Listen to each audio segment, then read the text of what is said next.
Boa tarde, então, pessoal. Boa tarde, todos bem-vindos, bem-vindas.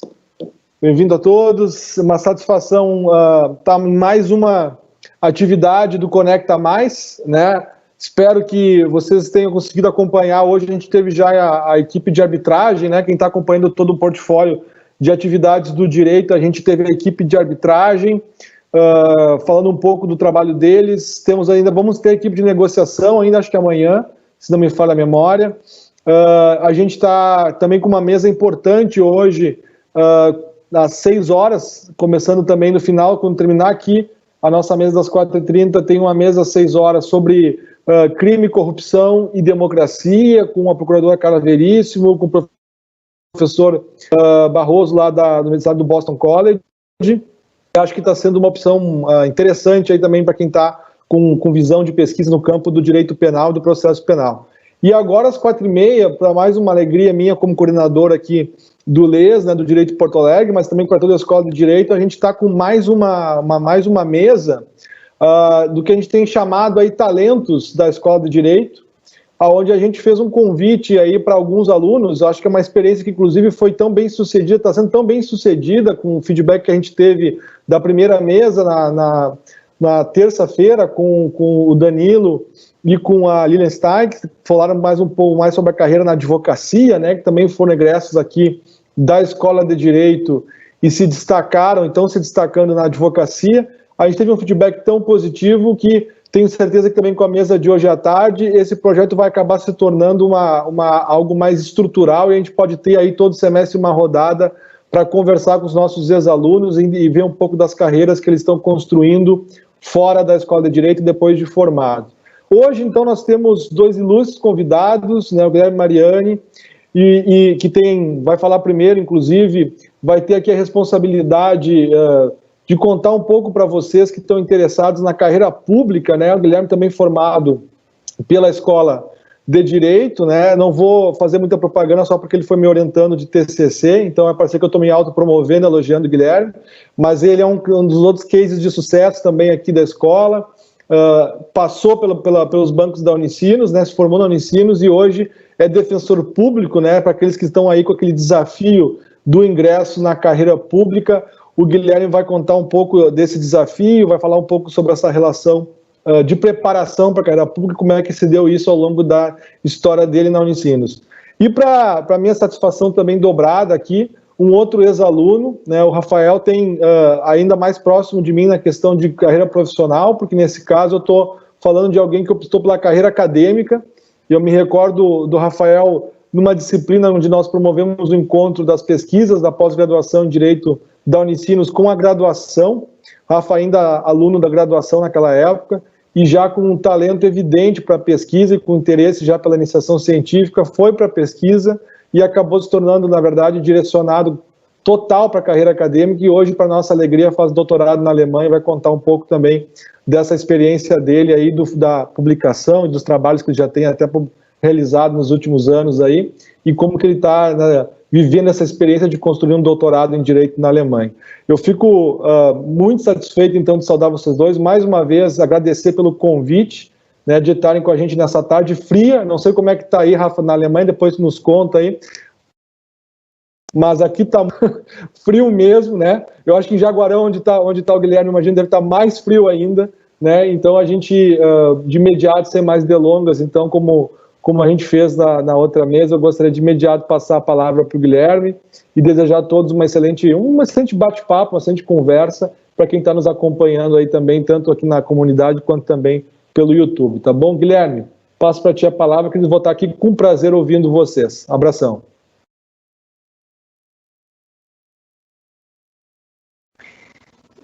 Muito boa tarde a professor Guilherme, o nosso debatedor Rafael Dalla Barba, todos os nossos alunos, ouvintes, colegas que estão aí nos acompanhando neste momento pelo Conecta Mais, né, esse evento tão importante, e agradecendo o convite, né, a oportunidade que nos foi oferecida pela coordenação do curso, o professor Guilherme, na pessoa de quem agradeço a todos os demais professores, toda a equipe docente da universidade.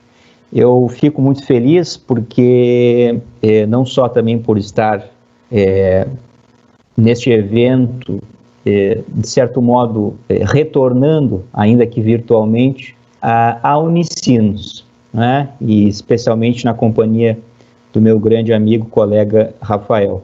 Porque, e é uma responsabilidade também estar aqui falando sobre a carreira pública e sobre a nossa formação.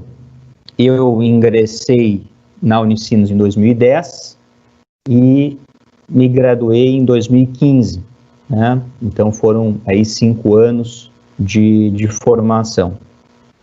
E ao longo da graduação, eu já tinha, né, bem presente que gostaria de seguir uma carreira pública, embora ainda não tivesse tão definido que seria a Defensoria Pública.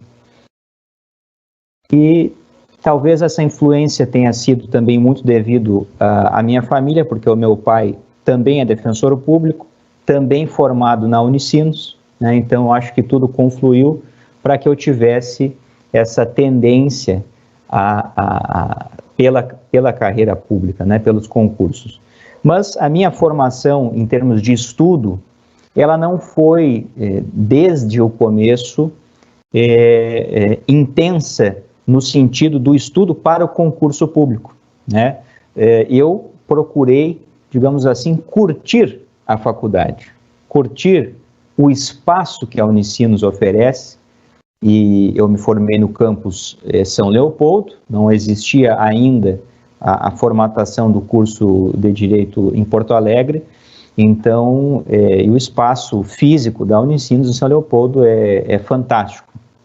Então, na verdade, o Rafael vai falar posteriormente com mais vagar, não é, sobre a carreira acadêmica, e eu, de certo modo, tive, no início da faculdade, ao longo do curso, um flerte também com a carreira acadêmica, porque também participei das atividades de iniciação científica, que é uma oportunidade que o aluno tem de acompanhar as pesquisas que são realizadas no programa de pós-graduação, servindo, digamos assim, como um assessor do professor, um aprendiz do professor do programa de pós-graduação.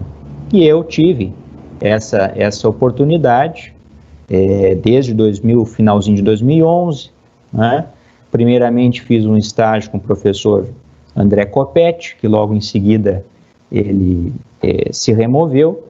Depois tive a oportunidade de fazer pesquisa durante um ano com o professor Delton Carvalho, na área do direito ambiental, e depois, no ano seguinte, um ano e 4, 5 meses, mais ou menos, com o professor Lênio Streck, onde fui colega de pesquisa do Rafael, inclusive, não é? E, paralelamente a isso, eu mantinha as atividades de iniciação científica, mas também sempre procurei fazer estágios durante a faculdade, e estágios em órgãos públicos, exatamente porque tinha essa tendência para a área pública. Então, fiz estágio no Ministério Público Estadual, posteriormente fiz estágio no Ministério Público Federal e tive uma pequena experiência de apenas 3 semanas no escritório de advocacia. E o tempo tão curto de 3 semanas já indica que eu não me adaptei muito bem à rotina daquele escritório. Então, na verdade, acabei tendo uma experiência em órgãos públicos e na faculdade, na iniciação científica. E tinha muito certo na minha cabeça que iria logo em seguida ingressar no mestrado, no último ano da faculdade. Fiz um trabalho de conclusão, também aí com o professor Guilherme Azevedo, né, já pensando em desenvolver uma pesquisa posteriormente no mestrado. Mas aí colei grau em julho, inclusive hoje é dia 15, dia 17 de julho, sexta-feira, vai fazer 5 anos da minha formatura. E parece que me sumiu a vontade de continuar a pesquisa em âmbito acadêmico, e aí ressurgiu aquela intenção inicial de estudar para concurso público. E aí, então, comecei a fazer um curso preparatório para a carreira pública e a estudar, ainda que um ritmo não tão intenso, mas comecei os estudos ainda no segundo semestre do ano de 2015. E aí, depois de formado, tive um período como advogado, fazia advocacia dativa, que se chama, não é? Os advogados que prestam assistência judiciária em processos onde não há um advogado constituído e também não há defensor público, o advogado dativo, então, nomeado pelo juiz. Tive essa experiência. Logo em seguida, no ano de 2016, eu ingressei na assessoria de um juiz, assessoria de juiz de direito, na cidade onde eu morava, em Osório. E então, aí foi, depois de formado, o meu primeiro contato, digamos assim, com a carreira pública, porque na condição de assessor de juiz de direito, eu já era um servidor público, assessorando o magistrado. E aí também tive ainda mais forte essa convicção de que efetivamente gostaria de ter um cargo público. E aí fiquei 1 ano e meio aproximadamente, e no final de 2017 me exonerei para aí sim focar nos estudos para concurso. Já havia concluído o curso preparatório, já havia tido uma experiência como advogado, já havia então feito essa assessoria durante 1 ano e meio, e aí me engrenei para o estudo para o concurso. Essa exoneração, essa saída do serviço foi em dezembro de 2017, e me recordo que em fevereiro ou março de 2018, abriu o edital para o 5º concurso da carreira da Defensoria Pública. Então, aí foi a grande oportunidade que eu tive de me firmar nos estudos. Eu vinha estudando já, como eu disse, desde 2015, ainda que com altos e baixos. E isso é uma coisa, uma realidade do estudante, né, que eu já posso deixar aqui, tanto durante a faculdade, como depois, né? O caminho da preparação para o concurso, ele não é um caminho de curto prazo, ele é médio, longo prazo, a depender das circunstâncias que nós temos enquanto estudante.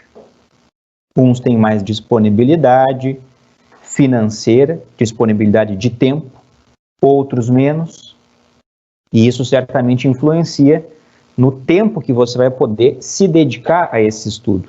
E eu, na condição de assessor, trabalhando 8 horas diárias, certamente era muito comprometido o meu horário. E depois tive mais tempo.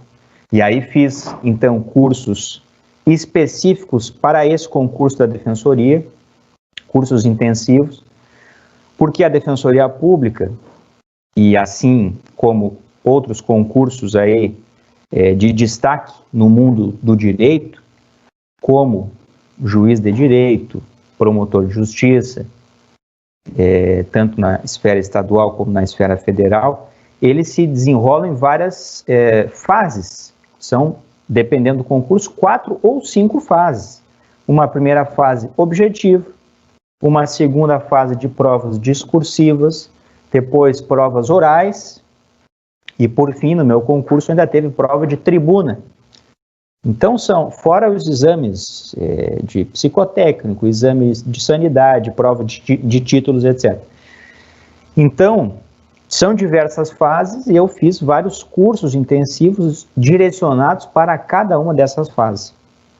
Até que, então, fui sendo aprovado uma após a outra e tive a felicidade, então, de ser aprovado e tomei posse em setembro de 2019. E vim aqui para Jaguarão, né, na fronteira com o Uruguai. É mais frio que aí em São Leopoldo, certamente. Nesse momento deve estar mais frio do que na Alemanha, porque lá já estamos no verão, né, e aqui o inverno. E hoje de manhã fazia aqui 2 graus, né? E estou aqui tendo uma experiência realmente muito proveitosa e apenas confirmando que efetivamente a carreira pública é a que eu me encaixo, gosto de trabalhar e que tem me trazido uma satisfação muito grande. E olhando para trás, eu não me arrependo de ter, durante a faculdade, não me dedicado exclusivamente ao estudo para concursos, porque, na minha concepção, nós utilizamos o período da faculdade, de certo modo, como um período de experimentação e como um período de autoconhecimento, né?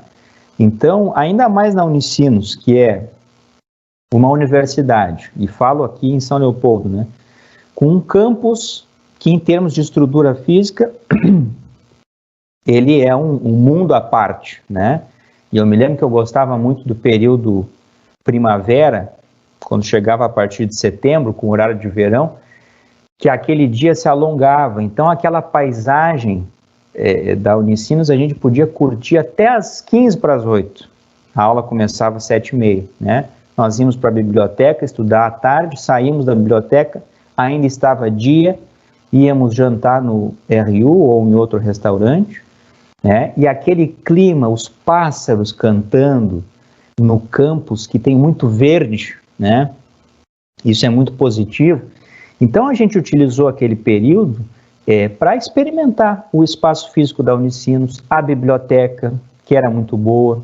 Então eu fiz essa mescla de estágios em órgãos públicos, o que também foi uma experiência muito boa, com a pesquisa de iniciação científica, né? E eu acho que tudo isso acabou somando, porque no concurso nós não vamos estudar somente a lei, somente o Código Civil ou o Código Penal.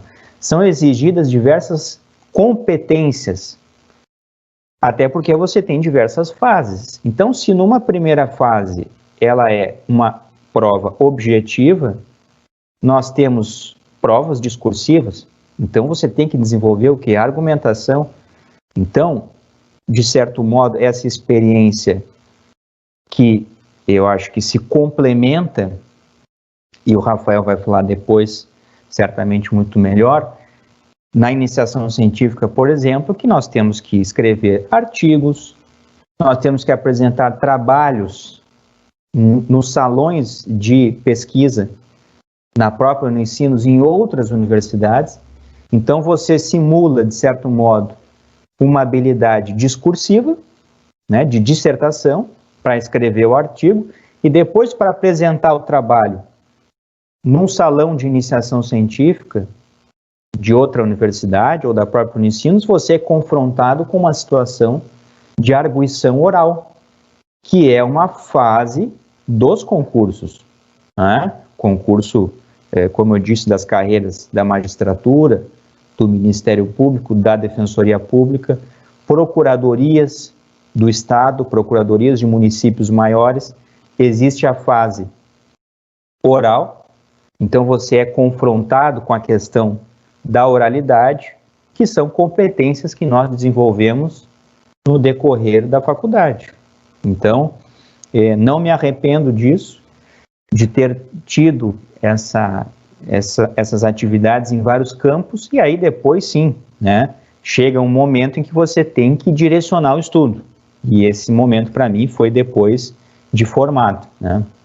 Chegou um momento em que eu via que as provas, elas eram difíceis, e eu não fiz só a prova da Defensoria, né? Eu fiz a prova diversas outras anteriores, para prefeituras, para outros órgãos, e a gente vê que é difícil, e que tem que ter uma regularidade no estudo, uma constância, né? Então, é um acréscimo, eu diria, né?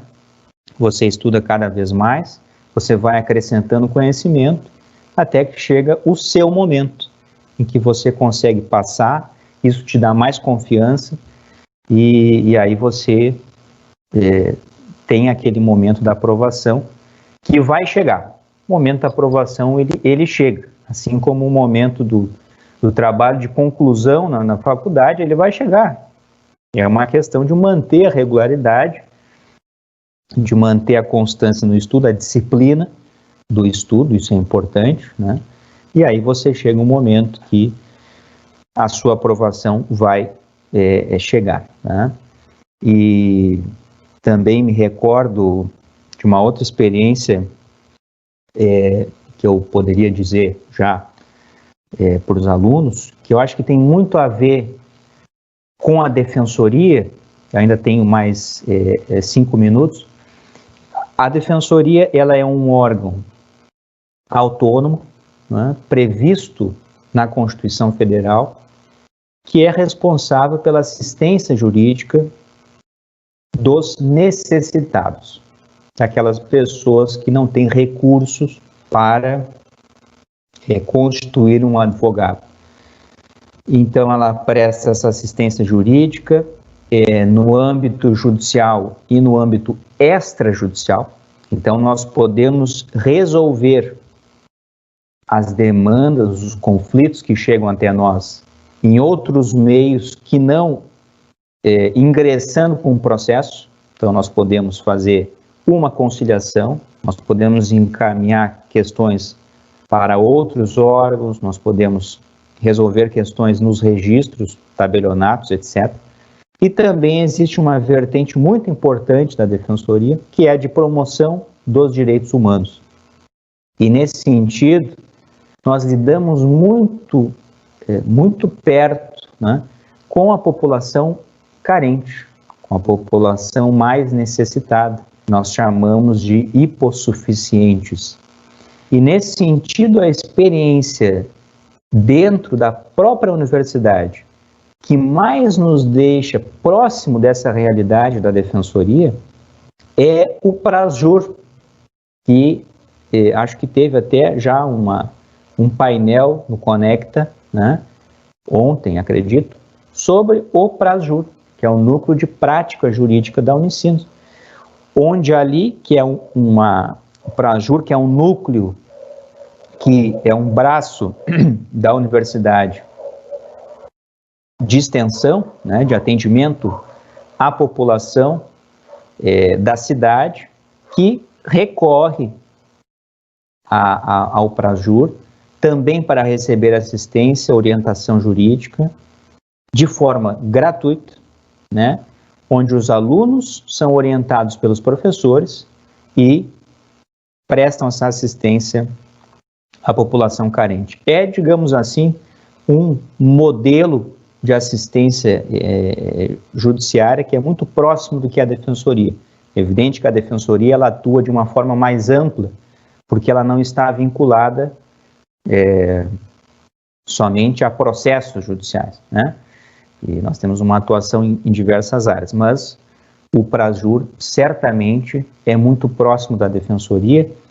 Eu me recordo que eu sempre tive mais afinidade, desde a faculdade, com a área criminal, e o Prasjur, enquanto existem algumas universidades que se limitam, nos seus núcleos de prática jurídica, se limitam a uma área civil, a Unicinos oferece tanto a área civil quanto a área criminal, né? E eu me lembro que os dois estágios, né, de prática no Prasjur, que são obrigatórios do currículo, na minha época pelo menos, fiz os dois na área criminal, né? E ali nós atuávamos verdadeiramente e com êxito, muitas vezes, e a gente acompanhava os processos e depois, quando sabia que conseguíamos um resultado positivo, uma redução de pena, uma absolvição, nós ficávamos muito felizes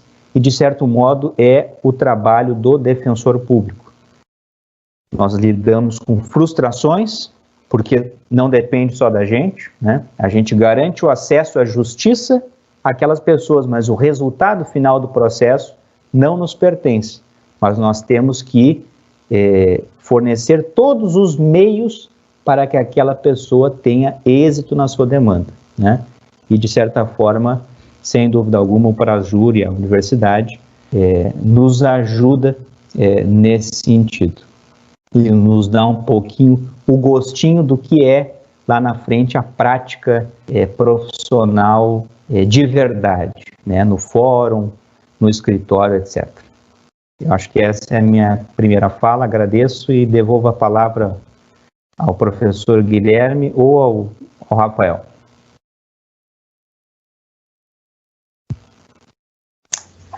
Obrigado, Guilherme. Depois a gente vai entrar eu tenho umas perguntas para te fazer e acho que também a gente pode ver se o pessoal vai trazer alguma questão. Sem mais delongas, eu vou passar direto a palavra para o Rafael, então, para a gente também conhecer um pouco a história dele de egresso da casa. Agora, seguindo já também com essa discussão que a gente já viu na tua fala sobre a questão da iniciação científica e da pesquisa, eu acho que isso vai aflorar ainda mais também nas escolhas que o Rafael fez. E aí esse diálogo entre a carreira pública e a carreira acadêmica, eu acho que vai ficar bem legal depois nas perguntas, a gente vai fazer um bate-papo sobre isso. Mas, então, de imediato, eu passo a palavra para o Rafael, vai ser um prazer ouvir ele também, e depois a gente volta aí para conversar um pouco, fazer algumas questões, tá bom? Rafa, passando a palavra para ti. Olá, boa tarde a todos, conseguem me ouvir? Boa tarde, então, aí no Brasil, aqui na Alemanha já é de noite, né? São 5 horas o fuso horário. Eu queria agradecer, em primeiro lugar, ao professor Guilherme de Azevedo pelo convite, por ter entrado em contato. Também agradecer a equipe técnica, na pessoa da Marina Miorim, que foi muito gentil e atenciosa nesse processo de conseguir baixar os programas necessários, enfim, fazer o teste. E também aos nossos espectadores agora dessa exposição, né? Então eu vou aqui mais ou menos preparei uma exposição mais ou menos cronológica, né? Vamos ver se ela vai funcionar, né? Se vou ser bem sucedido. Enfim, né? Bom, eu entrei no curso de Direito da Unicinos em 2010 e eu, desde aquela época, sempre tive um interesse maior, assim, pelas partes dos fundamentos do direito, né? Pelos Grundlagen, que nem se diz aqui na Alemanha, né?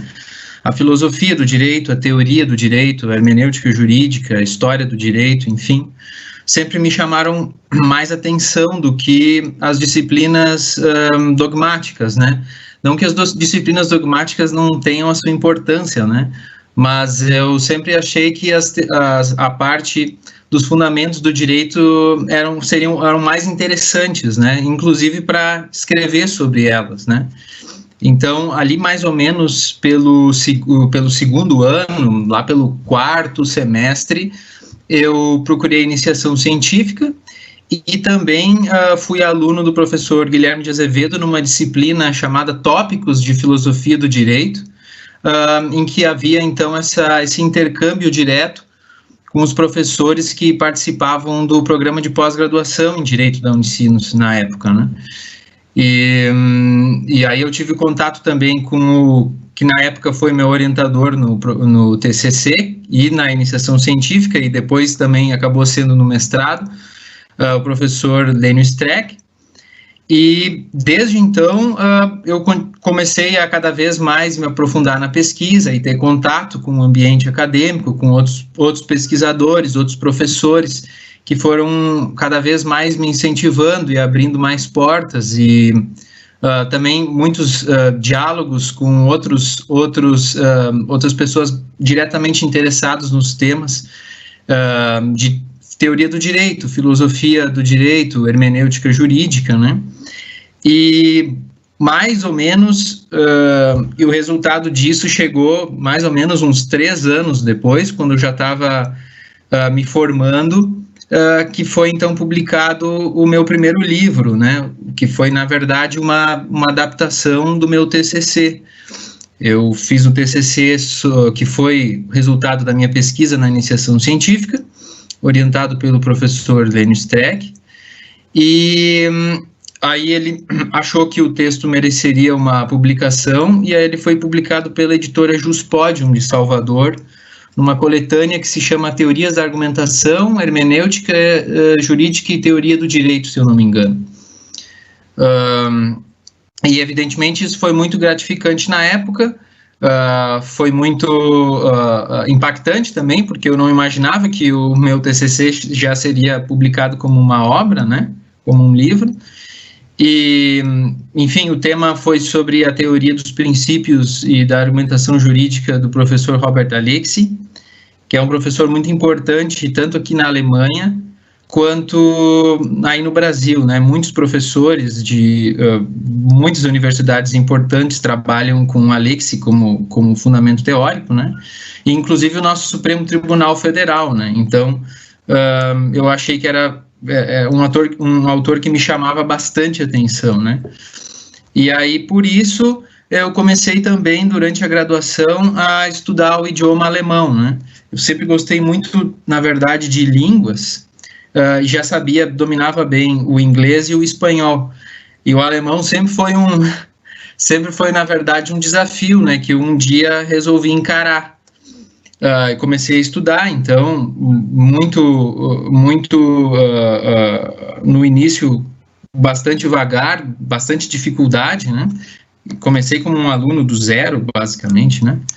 E, enfim, fui estudando justamente porque eu tinha esse interesse direto na pesquisa e nesses autores muito vinculados à Alemanha, né? A Alemanha, a Áustria, né?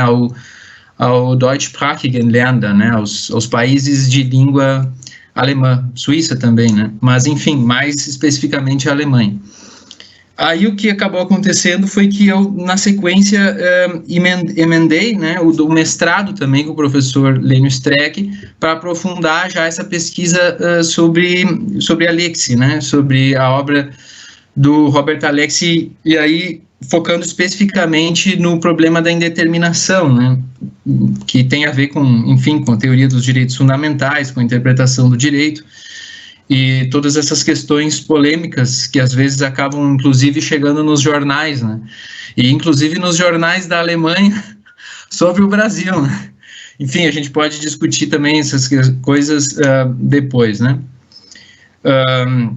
Enfim, na sequência, então, já chegando no mestrado, que eu fui bolsista também, além da iniciação científica também, eu fui bolsista pela CAPES, aí na Unicinos, com o professor Lênio Streck, e durante o mestrado, então, eu realmente tomei aquela decisão que muitos estudantes de direito têm, se iam realmente seguir com a carreira acadêmica ou se iam seguir com uma das carreiras da praxis, né, como advogado, ou tentar fazer um concurso público, né, essas três grandes matrizes, né, esses três grandes eixos, digamos assim. Eu acabei fazendo a prova da OAB, fui aprovado, sou advogado no Brasil, mas a minha ocupação central sempre foi a academia, né? Mesmo na época que eu estava ainda no Brasil.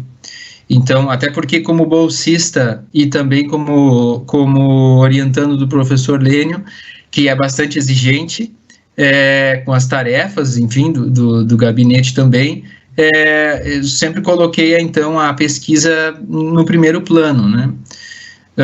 Eu sempre tive essa predileção pela pesquisa, né? Sempre tive esse interesse, e acho que uma questão importante e interessante é você ter um ambiente adequado para poder, digamos assim, aflorar ou intensificar essas discussões, e a Unicinos com certeza tem, né? Tanto os meus colegas de iniciação científica na época, o Guilherme entre eles, o Danilo também, o Bernardo, com o professor Leonel.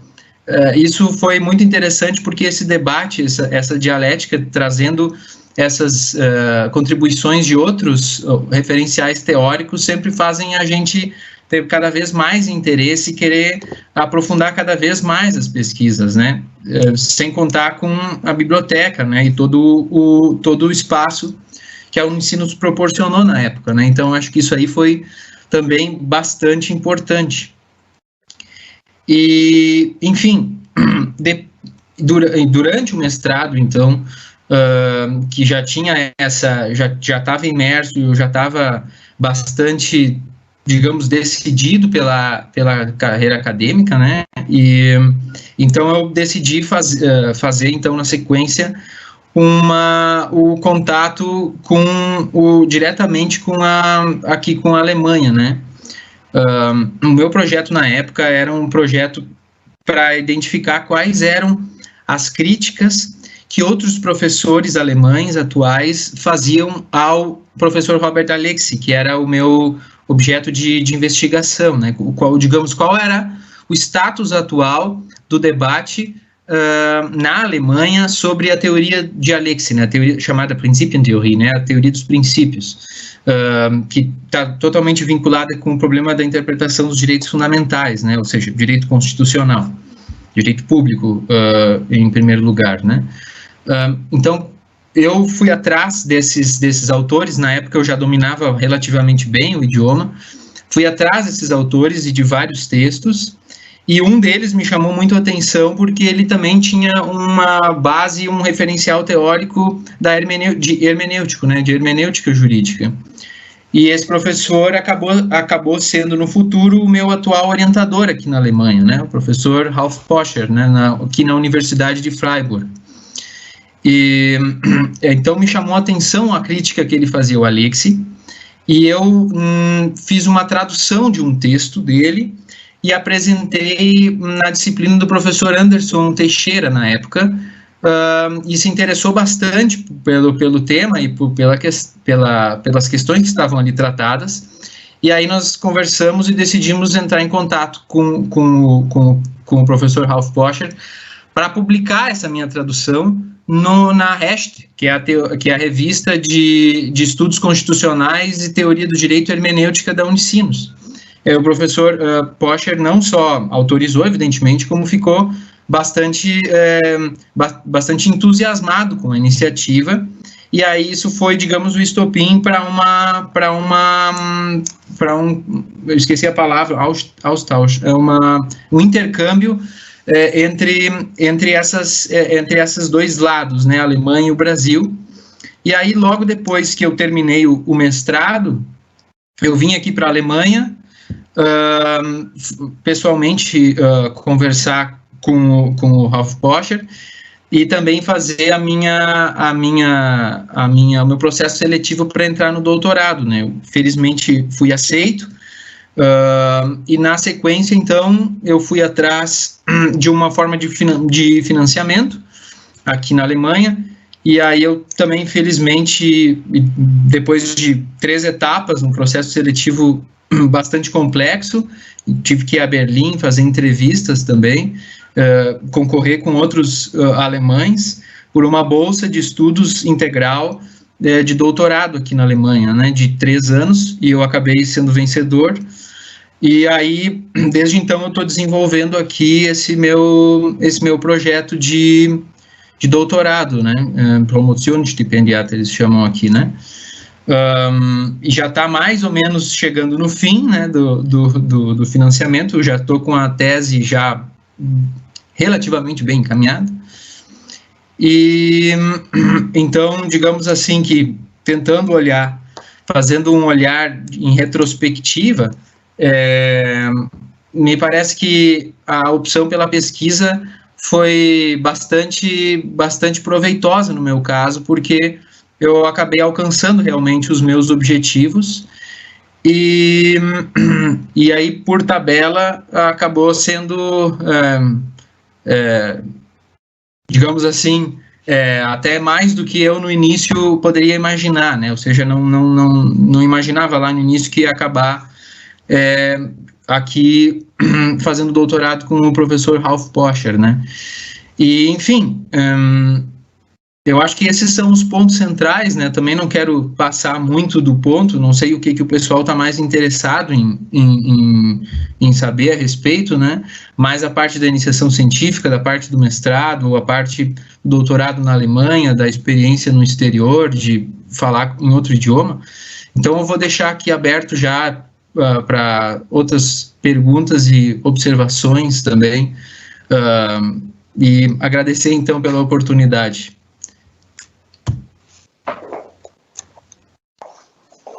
Obrigado, Rafa.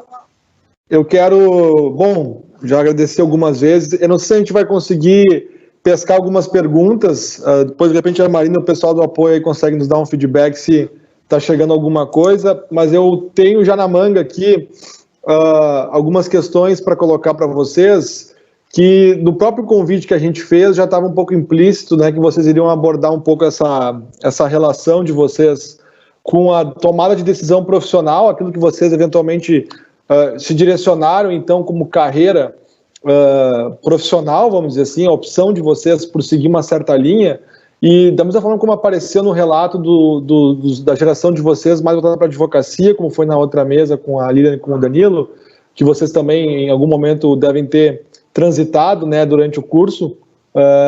Essa escolha não foi um processo muito rápido, né? Ele acontece de tomar uma decisão em algum momento da formação em direito. E um pouco do que a gente conversou na outra mesa é da importância de vocês, durante a formação jurídica de vocês, durante a formação do curso de direito, vocês serem expostos a diferentes professores, a diferentes profissões, a conhecerem, né, o próprio relato do Guilherme sinalizou como ele fez ali a iniciação científica, ele teve experiência no escritório, ele teve experiência nos órgãos públicos, ele foi construindo essa decisão aí ao longo do curso, porque teve chance de passar por essas fases e citou muito a questão do Prajur, né, da importância de ter um núcleo de prática ativo dentro da universidade, dentro de uma faculdade de direito, e no caso do Rafael, muito evidente a marca do PPG, né, que também passou a iniciação científica pela trajetória do Guilherme, mas também marcou muito na questão do Rafael essa tomada de decisão por estar exposto aí a um programa de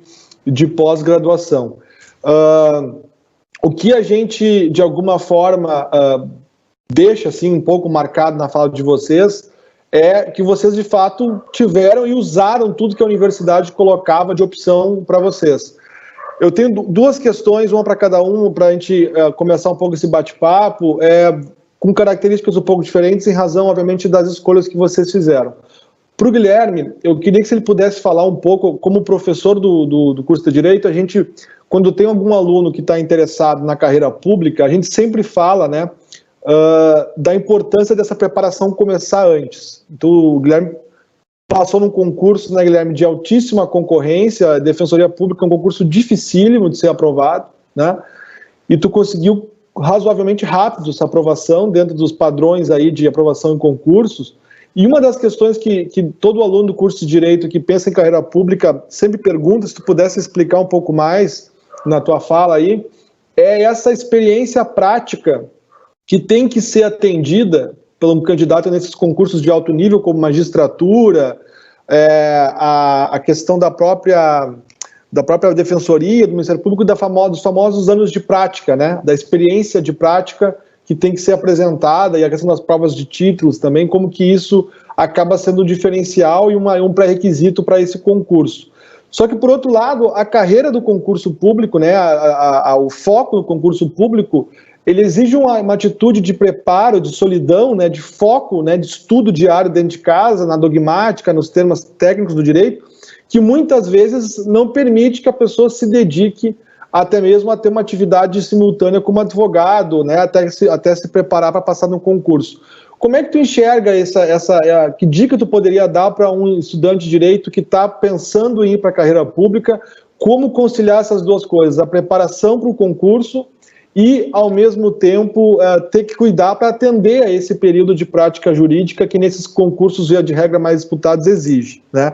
Essa seria uma questão inicial, se tu pudesse colocar um pouquinho para nós de como é que tu pensou isso, como é que tu fez isso, ou como você faria hoje se precisasse eventualmente fazer novamente, que dica você daria para um estudante de direito que está nessa situação. E depois para o Rafa, tu falou muito, Rafael, dessa transição para um outro país, da preparação do idioma, né? Como que isso é algo que exige basicamente um foco total para você não só realizar um doutorado, que é algo extremamente difícil, né? Que exige um processo de pesquisa, de inovação, mas no teu caso ainda teve que ser somado a esse processo uma mudança de país e o domínio de uma língua que não é uma língua tão fácil como que é o alemão, né?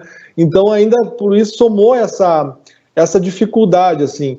E claro, todo estudante que pretende focar nisso, ele vai acabar tendo que abrir mão, em muitos casos, de iniciar uma carreira na advocacia ou de ter algum trabalho fixo, né, muitas vezes para poder fazer esse doutorado no exterior pleno e poder, de fato, se organizar a vida dele para morar fora, né? O que dessa experiência que tu já tem aí hoje, se realizando com o teu doutorado, o que tu poderia também deixar de dica ou de sugestão para que essa preparação seja menos traumática, vamos dizer assim, para quem está ainda em tempo de se organizar para isso, né? A questão de quando começar a estudar o idioma, ou a questão das próprias bolsas, né? Como é que está a situação do financiamento?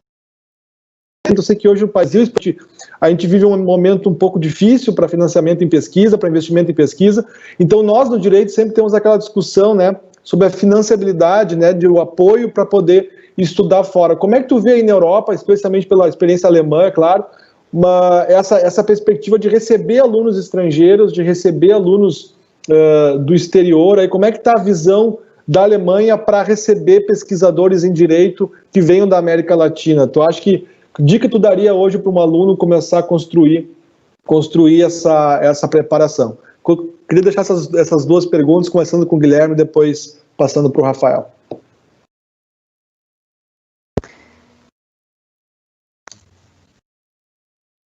Bem, agradeço o questionamento.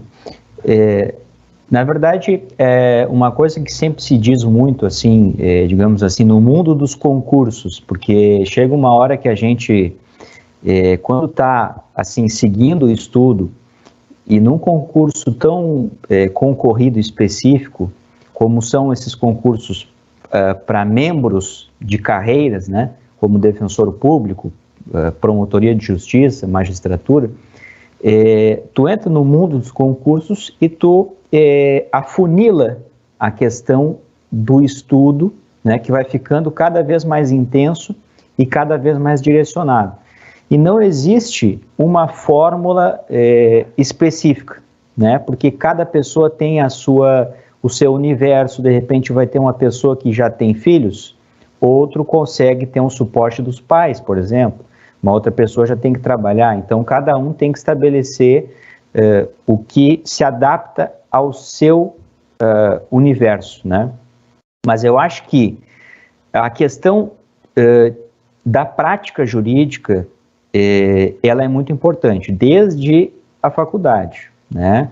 Porque muitas das questões que por vezes também, assim, a gente estuda, e os editais, é evidente que são muito largos, né? É uma amplitude de matérias realmente muito grande, mas existem coisas que são ensinamentos básicos, né? Existe muita coisa que é cobrada nos concursos que não é cobrada num nível de aprofundamento tão grande, né? Digamos que o concurso, o conhecimento, ele é mais horizontal do que vertical, né? E talvez seja até uma diferença que existe para a carreira acadêmica, por exemplo, né? Em que você verticaliza o estudo e no concurso, na verdade, ele é muito mais amplo, porque são muitas matérias, tem que estudar do direito civil ao direito empresarial e direito penal, e tem que estudar direito do consumidor e outras matérias que a gente nem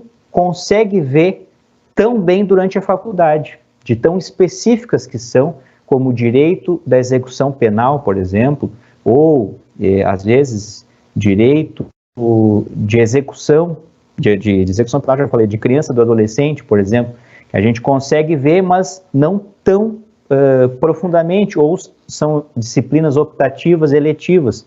Então, é muita matéria, mas tem coisas que são básicas, né? Justamente, é tanta coisa que muitas vezes é um conhecimento que não é cobrado de uma maneira tão profunda.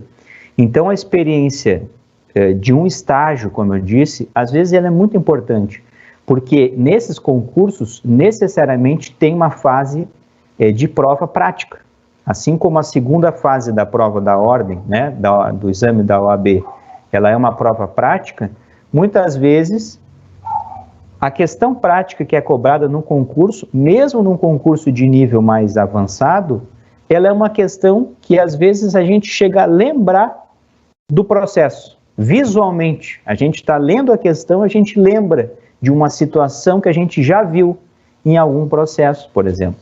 E essa experiência de processo, né, de prática jurídica, somente fazendo um estágio ou aproveitando o Prasjur, ou depois da faculdade, se conseguir um trabalho. Mas eu diria que na faculdade é primordial, tanto para a questão até das horas complementares, né, que devem ser cumpridas pelos estudantes, como pela questão da prática jurídica. E essa até é uma diferença, no tópico da prática, é uma diferença bem relevante que existe entre o concurso da Defensoria Pública e o concurso de outras carreiras, que eu vou sempre falar aqui, porque é o que eu sei um pouco mais, que é magistratura e Ministério Público. As carreiras da magistratura e do Ministério Público, as duas exigem 3 anos de atividade jurídica, tá? São 3 anos de atividade e eles devem ser necessariamente exercidos após a colação de grau. Então, no mínimo, a pessoa tem que ter 3 anos de prática profissional depois de formado. E o concurso da Defensoria, ele exige 2 anos. Ele exige 2 anos e desses 2 anos podem ser aproveitados períodos de estágio, de trabalho, inclusive anteriores à graduação. Então, eu que realizei 2 anos e 4 meses, somando os 2 estágios, na verdade eu precisei fazer depois de formado mais 6 meses, né? Claro, tive tempo de sobra, mas eu consegui aproveitar aquele período da graduação, né? Então, realmente, quem está pensando em fazer uma carreira pública depois de formado, já tem que direcionar na faculdade, pelo menos conhecer, né? Então, se eu tenho a vontade de ser juiz, digamos, tenta um estágio no fórum, né? No gabinete, de repente no cartório judicial, depois no gabinete, ou não necessariamente precisa ser naquela carreira que você quer, porque é importante você ter essa visão global. Eu, por exemplo, durante a faculdade, eu fiz 2 estágios no Ministério Público, que, digamos, no processo penal é um antagonista da Defensoria, é o Ministério Público, e eu fiz estágio em 2, no estadual e no federal, né? E apenas serviu o quê? Para reforçar aquela minha compreensão de que lado eu gostaria de estar, digamos assim, na trincheira do processo penal, né? E me serviu depois para o raciocínio jurídico, que é importante, né? Então, eu acho que é uma ajuda, o estágio ele é fundamental, ajuda não somente na própria faculdade. Eu me lembro nas cadeiras de processo, né, ou teoria geral do processo, ou no próprio processo, era nítido aqueles colegas que já faziam estágio, eles pegavam muito mais rápido aquilo que o professor estava passando do que os que não tinham feito. Até, como eu disse, na questão visual, o professor está falando, por exemplo, da denúncia criminal. Na minha cabeça, eu já estava lembrando das denúncias que eu fazia no estágio no Ministério Público, por exemplo. Né? Então, uma coisa está associada à outra, né? Não existe dissociação entre teoria e prática, elas estão juntas e elas ajudam lá na frente no estudo para o concurso. Porque, como eu disse, necessariamente tem uma fase prática de produção de peças e necessariamente também tem que ser comprovada a atividade jurídica. Então, seja durante a faculdade ou seja posteriormente, né? E para a questão dos títulos, para complementar, a prática profissional, ela também conta como título, né? E, inclusive, para nós vermos como também a questão da academia não está tão distante do concurso público, porque um curso de especialização, por exemplo, claro que não é um nível de pesquisa tão profundo como um mestrado e doutorado, mas uma especialização, ela vai contar como títulos para um concurso. e o mestrado, por sua vez, e o doutorado. E cada um pontua mais do que o outro, né?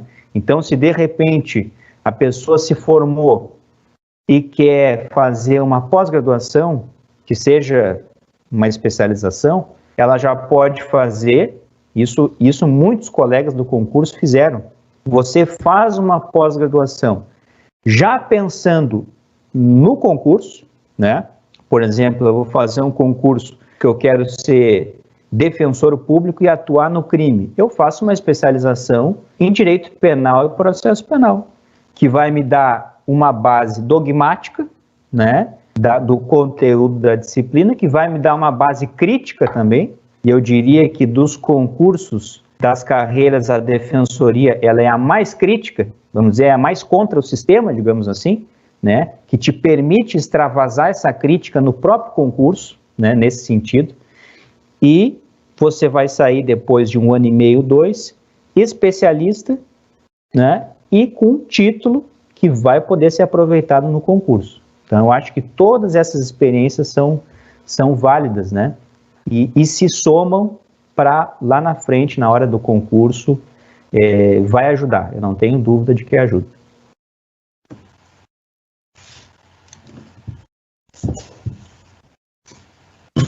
Tenho a palavra? Contigo, Rafa. Beleza. Bom, em relação ali à sua pergunta, professor Guilherme, em relação a essa passagem, né, do Brasil para a Europa, em especial a Alemanha, em primeiro lugar, eu acho que o que tem que ficar registrado é o interesse e a realmente dedicação profunda ao idioma, né? Ou seja, aqui na Alemanha, por mais que no âmbito acadêmico se produza, se publique e eventualmente até tenha aulas e exposições em inglês, é impossível não se comunicar aqui em alemão. A exigência vai chegar mais cedo ou mais tarde, seja com a pessoa que vai te tratar no supermercado, quando você vai cumprimentar uma pessoa no Straßenbahn, né, que é aquele trem de superfície, pedir qualquer coisa ou precisar ir na farmácia, enfim. O idioma alemão, ele é absolutamente necessário, no meu caso. Claro que se não precisa ser na Alemanha, pode ser, se for na Itália, vai ser o italiano, na França, o francês, mas o domínio do idioma do país, ele é fundamental, né? E para conseguir realmente dominar um idioma, é preciso não só ter esse conhecimento teórico das regras gramaticais, mas também ter uma boa dicção, conseguir ouvir, conseguir escrever, conseguir se comunicar, né? Todas as quatro faculdades, digamos assim, né? Então, quanto antes, melhor, né? Quanto antes, melhor, porque ao conseguir fazer isso, e aí já vai para o próximo tópico, nessa passagem, né? A próxima fase, que é saber exatamente qual é o interesse da academia alemã atual. Que tipo de interesse tem a academia alemã? O que eles estão realmente preocupados? O que eles estão publicando atualmente? Qual é que como eles olham, por exemplo, para a América Latina, né? Quais são as preocupações deles? O que realmente traz o interesse?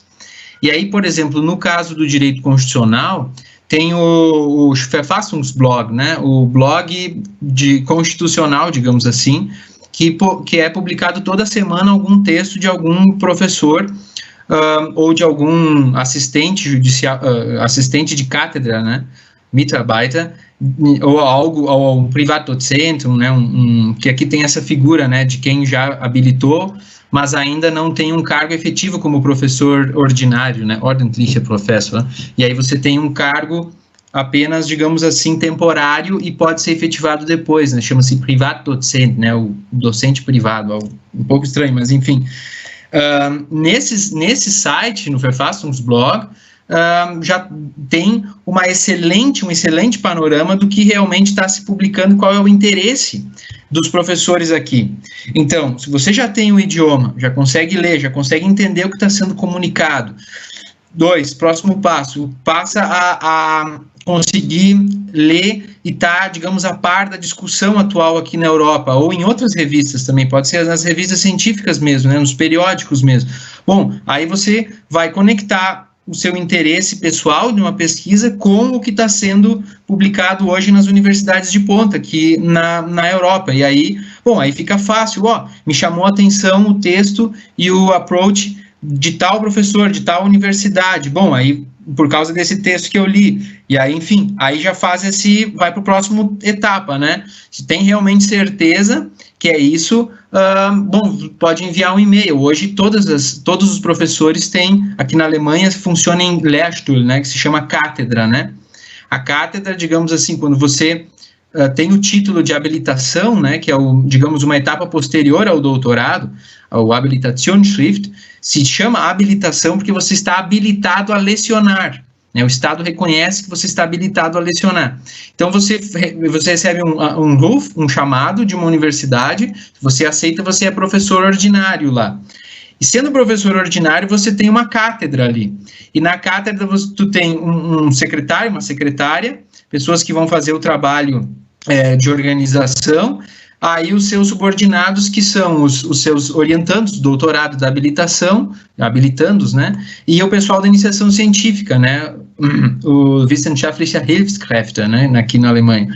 Isso é uma Lehrstuhl, assim que ela é estruturada. A Lehrstuhl normalmente responde os e-mails, qualquer Lehrstuhl responde e-mails muito rapidamente, né, então você pode mandar um e-mail, li o texto, enfim, estou inteirado do debate, tenho interesse em fazer uma pesquisa, pode ser o Master também, né, o Master of Law, pode ser um mestrado, alguma coisa nesse sentido, eles certamente vão responder, o professor vai ver que a pessoa leu e está inteirada do problema e do texto e quer trazer uma contribuição, talvez uma perspectiva de direito comparado, que hoje é muito forte aqui na Alemanha, né, Vergleichsrecht, eles chamam, né, o direito comparado, e tem metodologias, tem cadeiras aqui específicas para quem quer fazer esse tipo de pesquisa, né, fazer análise de direito comparado, enfim, aí completar, se há o aceite, né, se existe essa reciprocidade, bom, aí vem a pergunta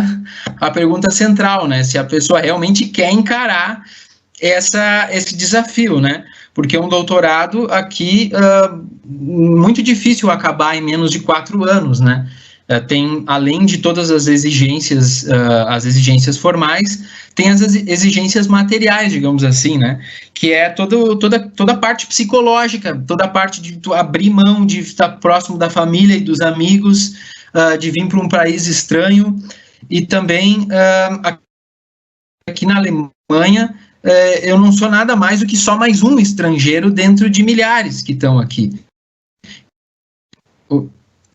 Estão me ouvindo? Deu um erro aqui. Deu, beleza. É só mais um entre milhares de estudantes, inclusive sul-americanos também. Então, aquela ideia de que, bom, se você é um estrangeiro, o pessoal vai achar que você é uma coisa extraordinária, isso aqui não vai ser o caso, com certeza, né? Então, mais um reforço para a questão do idioma, né? Saber se comunicar vai fazer toda a diferença, né, nesse aspecto, né? Porque, além de falar com o professor, além de falar com o pessoal da Lehrstuhl, você tem que se comunicar e fazer novos contatos aqui, né? E isso realmente é complicado, né? Além de, bom, enfim, todas as dificuldades da vida cotidiana, né? Agora, por outro lado, tem as suas vantagens, né? Eu acho que para quem realmente quer, digamos, responde afirmativamente essas perguntas todas e quer encarar, a experiência no exterior, num país como a Alemanha, é algo simplesmente espetacular, né? A Alemanha hoje é, digamos assim, um país pioneiro dentro da Europa, digamos assim, colocado como como ponteiro, né, como primeira colocação, e eles realmente têm aqui digamos assim, uma autoconfiança nas suas próprias instituições que é muito difícil encontrar em outros países, inclusive dentro da Europa, né? Inclusive eu tenho colegas espanhóis, eu tenho colegas suíços, eu tenho colegas russos, eu tenho colegas canadenses, eu tenho uma colega da Etiópia, né? Então, eles olham também aqui para a Alemanha, porque a Alemanha, de fato, quando reconhece esse tipo de interesse, esse tipo de, digamos assim, de vocação, eles realmente fazem como se diz, Unterstützung, eles realmente eles dão o suporte, tanto financeiro como estrutural, digamos assim, né? Você, como um aluno realmente de doutorado, tem, por exemplo, você não paga o Straßenbahn, né? Esse ônibus de superfície depois das 7. Você tem uma série de descontos com uma série de lojas, enfim, né? Ou seja, a Alemanha reconhece que quem quer realmente estudar merece ter esse apoio, né? E isso é uma questão, assim, que chama muito a atenção, né? Eles realmente não estão levando as coisas mais ou menos na flauta, como se diz, eles realmente levam muito a sério essa questão da pesquisa, né? E é por isso, assim, que isso chama tanta atenção de todos esses estrangeiros, né? Outra coisa importante é o acesso à literatura, né? Aqui tu tem acesso a uma literatura absolutamente inimaginável no Brasil, porque, de fato, uma parcela muito pequena dos textos que são publicados aqui são, de fato, traduzidos. E quando demoram, às vezes, 20, 30, 40 anos para chegar. Então, nós estamos, digamos assim, sempre atrás nesse sentido, porque eu acho que ainda a América Latina não chegou no ponto de se estruturar um próprio jogador dentro desse mundo da pesquisa, né? E tem os americanos, tem aqui os europeus, focado na Alemanha, tem lá os japoneses, e a América Latina ainda está tentando construir está tentando entrar para o jogo, né?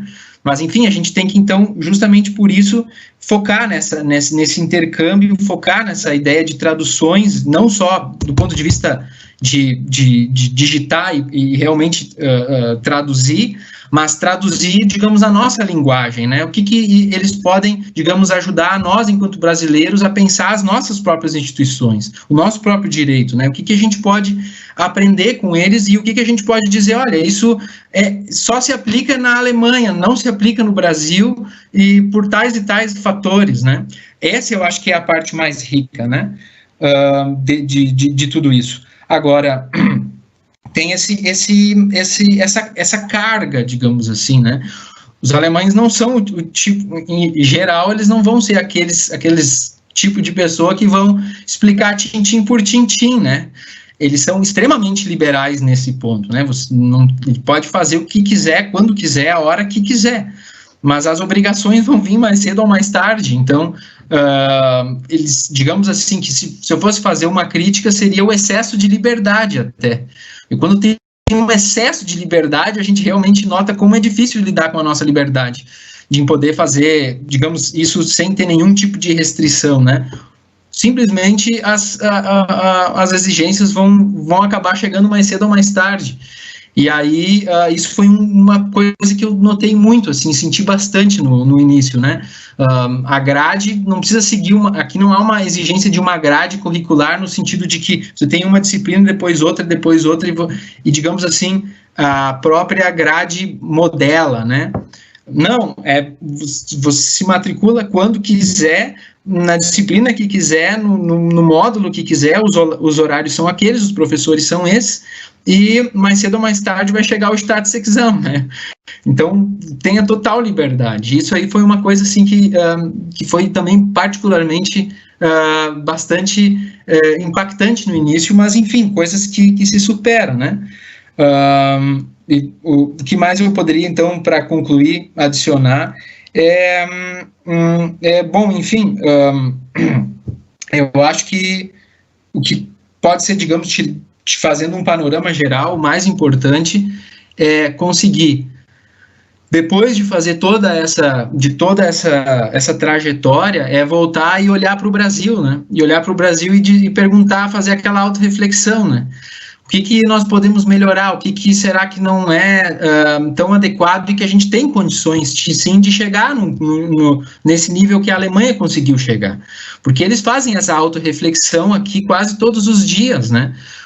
E eles sabem, isso aqui está muito presente, implícito ou explicitamente, que foi muito duro eles conseguirem chegar nisso, né? Não foi uma coisa assim que, digamos assim, caiu do céu, né? A Alemanha coloca isso aqui muito forte, né? Todos os dias tem sempre essa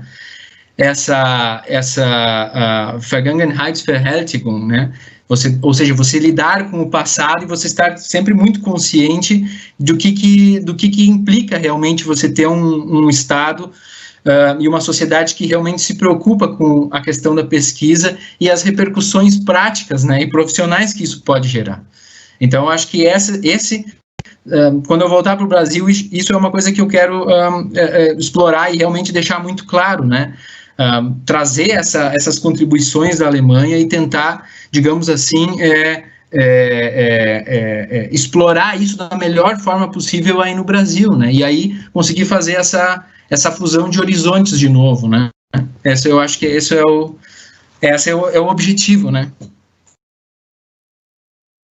Muito legal, Rafa. Eu gostei do final com a ideia do fusão de horizontes, né? Ou seja, hermenêutica sempre presente na tua vida ali. Muito bacana mesmo. Gente, nós temos uma questão da programação ser extremamente rígida, embora a gente está em Jaguarão, né, e na Alemanha e em Gravataí aqui ao mesmo tempo. A gente está brincando com a noção de espaço e tempo aí, mas a gente tem uma determinação aí de horário que a gente tem que ficar bem em cima para o encerramento, porque já começa um outro painel. Vocês também, eu sei que na Alemanha o horário já está mais adiantado do que aqui para mim e para o Guilherme no Brasil, mas vocês ficam aí com o convite de acompanhar também a mesa das 6 horas, que a gente fecha hoje a programação do Direito no Conecta Mais, com uma mesa sobre Direito, Corrupção e Democracia, com a fala do professor Paulo Barroso, do Boston College, lá dos Estados Unidos, a Carla Veríssimo, procuradora da República, mais o professor Miguel Vedi, decano aqui da Escola de Direito, o professor André Olivier e o professor Tomás, da coordenação de São Leopoldo. Então vai ter uma conversa aí entre processo criminal, né, entre debates envolvendo Lava Jato, discussão sobre corrupção e os efeitos políticos e da democracia brasileira sobre isso e sobre instituições, né, que, na verdade, tanto na fala do Guilherme, quando trouxe a importância e um pouco da formação para a defensoria, né, eu gostei muito quando o Guilherme refere que a defensoria, de fato, das instituições de topo de carreira, né, das profissões de carreira pública no direito, a mais antissistema, né, e eu também vejo, eu nunca pensei na carreira pública, sempre me digo exclusivamente como professor, mas se um dia pensasse em carreira pública, seria para a defensoria pública, né, vocês devem imaginar por que eu, como professor de sociologia jurídica, ambos vocês, né, já passaram de alguma forma pela minha sala de aula, sabem que na defensoria pública eu tenho um profundo respeito, acho que de fato ela e fico muito feliz que o Guilherme está nessa carreira, porque eu acho que ele vai fazer muita diferença aí. Já estou me encaminhando também aqui para a gente concluir. Depois eu passo a palavra para vocês darem a despedida. Mas agradecendo vocês também já pelas falas, né?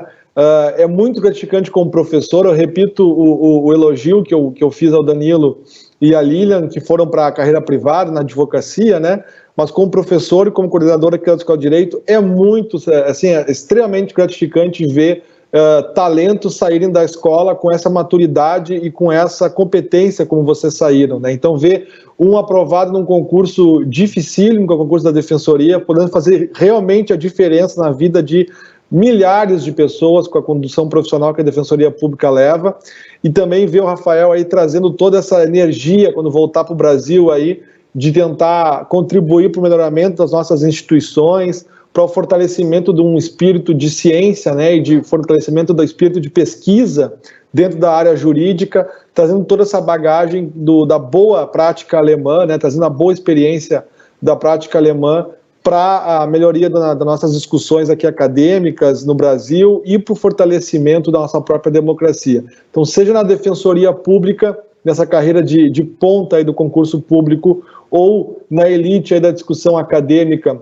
dos direitos fundamentais e do direito constitucional, que vem, obviamente, boa parte dela da Alemanha. Como professor de direito, eu fico muito satisfeito em ver vocês dois nesse nível de carreira e nesse nível de desenvolvimento. Então, mais uma vez, agradecer pelo aceite e tomara que o pessoal tenha acompanhado e aproveitado o máximo o que vocês relataram aqui e sair desse serviço aí de comunicação que a gente fez remota, né, com uma energia renovada para os nossos estudantes que estão tocando o curso, que estão iniciando suas carreiras jurídicas. Nós temos que concluir agora antes das 6 horas, então devolvo a palavra para vocês para uma despedida aí, para umas últimas considerações, já deixando um abraço para os dois.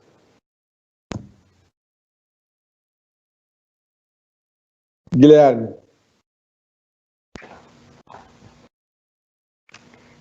Agradeço, professor, mais uma vez. É uma alegria realmente ter participado desse evento e fico muito feliz. Como eu disse, a gente volta várias as memórias e o tempo da Unicinos foi muito bom realmente, né?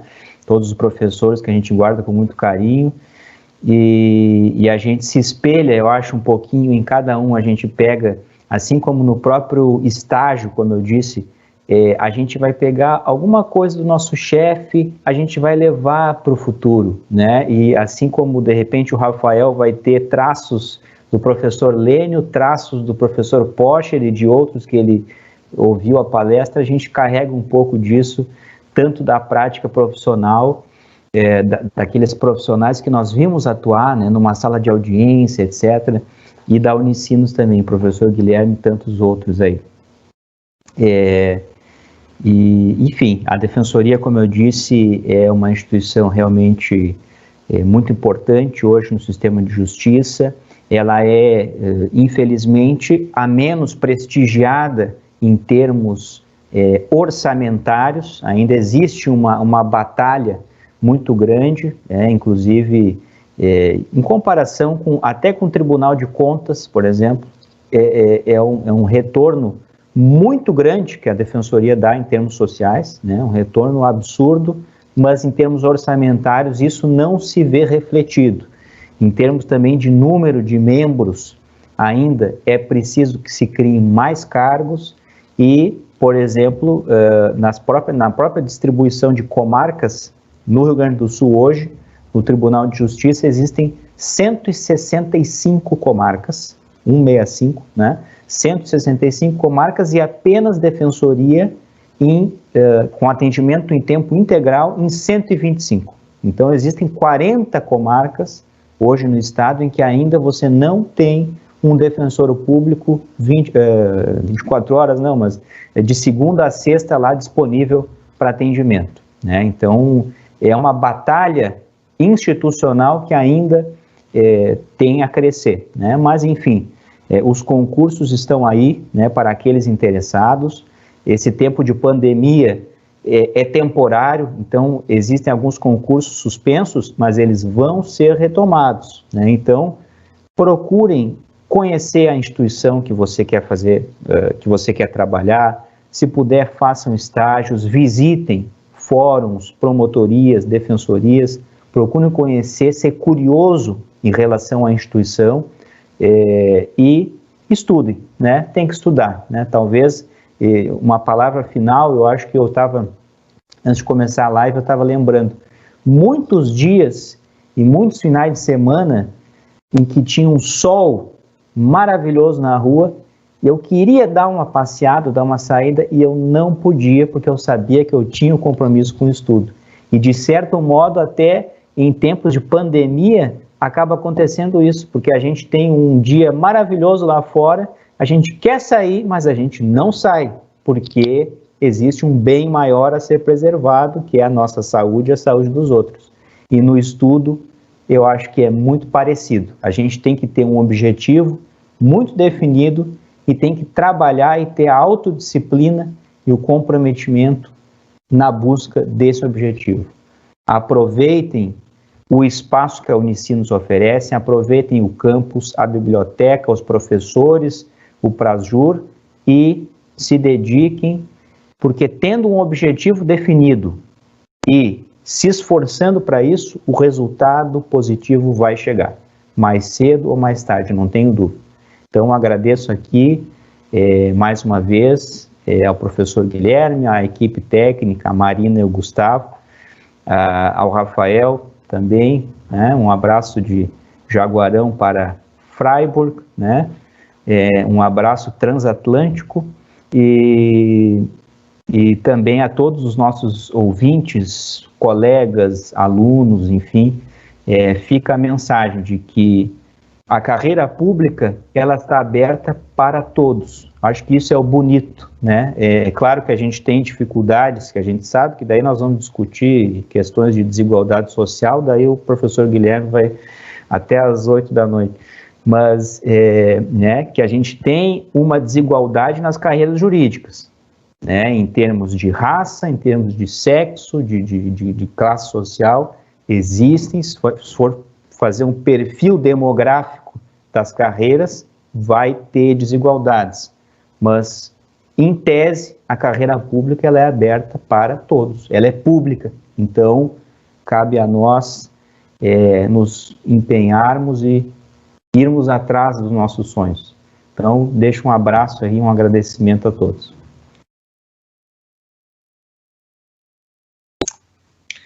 Obrigado pelo abraço transatlântico, obrigado pela menção, professor Guilherme, também. Eu queria só, então, no finalzinho, enfatizar a questão como Schlusswort, né, como palavra final, o espírito investigativo, né? Eu acho que o espírito investigativo, ele permeia todas as áreas do direito, tanto na pesquisa, evidentemente, na área científica, mas como advogado ou até como juiz ou promotor, o que nós fazemos o dia inteiro é fazer investigações, né? É ver exatamente o que o direito está nos exigindo, o que o direito está querendo nos dizer, qual é a melhor forma de interpretar o direito. Esse tipo de pergunta, o juiz vai ter que se fazer quando vai prolatar uma sentença, o advogado vai ter que fazer quando, ou o defensor público, promotor de justiça vai ter que fazer quando for, então, elaborar a sua petição. E na pesquisa acadêmica, evidentemente, fala por si só, né? O espírito investigativo está por toda parte. E eu acho que é esse espírito investigativo que realmente vai produzir realmente conhecimento, ciência, e vai conseguir transformar, de fato, a sociedade, as instituições e a nossa sociedade em geral, até. Acho que ali está, digamos, esse embrião, né? Esse espírito investigativo. Então, queria só, então, retornar o abraço aqui de Freiburg, na Alemanha. Agora já são quase 11 horas aqui, pelo fuso horário, mas agradecer a oportunidade, claro, dizer que eu estou aqui à disposição para também qualquer outro programa ou outra forma de também poder interagir com o Unicinos. Para mim sempre é muito, muito bom, muito gratificante, e poder rever também vocês aqui, para mim foi uma experiência muito legal. Então, abraço a vocês e nos vemos. Obrigado, Rafa. Guilherme, mais uma vez, então, um abração. Nós vamos, então, pedir para a equipe técnica aí, Gustavo, Marina, por favor, dar um encerramento para nós aí no serviço do ao vivo, do nosso streaming, porque a programação segue, então, depois ali, às 6 horas, com outro painel de fechamento do dia de hoje, com as atividades do direito no Conecta Mais. Queridos, um abração, então, para vocês, transatlântico, para pegar carona aí no Guilherme. Fizemos um tripé aí, Freiburg, Jaguarão e Gravataí. Abraço para vocês aí, até mais.